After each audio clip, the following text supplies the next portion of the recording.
Cinema అనేది commercial success అనేది important అండి ఎప్పుడు. అది ఆడిన తర్వాత ఒక అవార్డు వచ్చిందంటే అది బోనస్.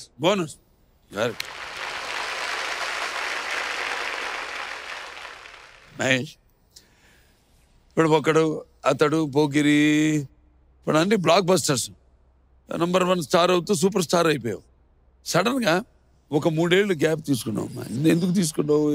ఎలా వచ్చింది? ఏంటది? అనుకోకుండానే వచ్చిందండి. బేసిక్గా ఆ టైం అంటే చాలా కష్టమైన పీరియడ్ నా లైఫ్లో. అమ్మమ్మ గారు చనిపోవటం జరిగిందండి ఆ టైంలో. తర్వాత నమ్ముతా 2 పేరెంట్స్ చనిపోయారు అదే ఏడు. క్యాన్సర్ వల్ల చనిపోయారండి 2.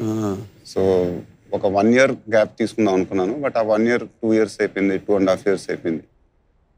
బట్ నేను రిగ్రెట్ చేయట్లేదండి ఆ టైం. చాలా నేర్చుకున్నాను ఆ టైంలో. అండ్ గౌతమ్ కూడా ఆ ఏడే పుట్టాడు. So he was 1 year old అప్పుడు. సో బేసిక్గా నా కెరియర్ కూడా పోకరి సెన్సేషనల్ హిట్ అయిపోయిందండి ఆ ఇయర్. 2006లో రిలీజ్ అయింది. Industry hit.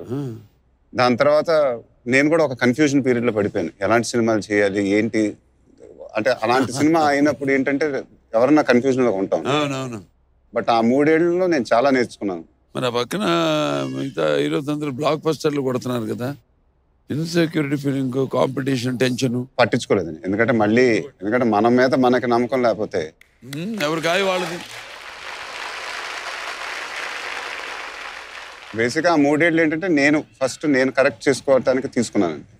దాని తర్వాత మళ్ళీ తిరిగి ఆలోచించాలి. అన్స్టాపబుల్.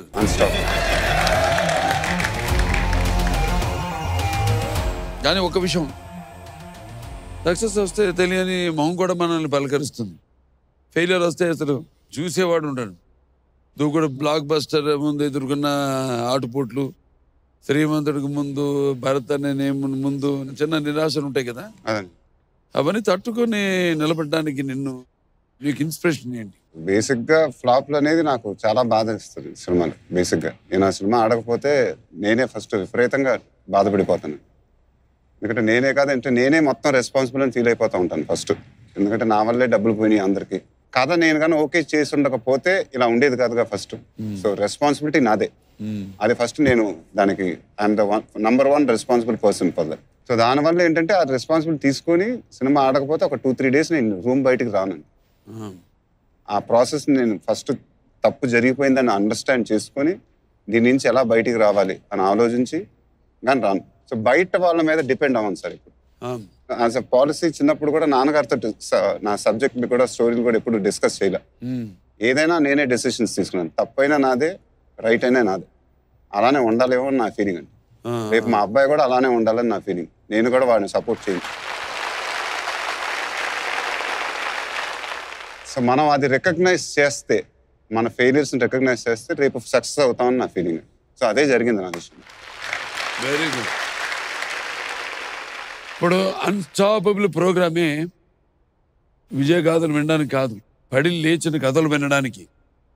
ఈ వంశీ కానీ, మహేష్ గారు కానీ వీళ్ళందరూ పుడుతూనే విజయవంతులు అవ్వలేదు. పడ్డారు, లేచారు, తులుపుకున్నారు, మళ్ళా లేచారు. ఆ అన్స్టాపబుల్ నేచరే మనకి ఇన్స్పిరేషను.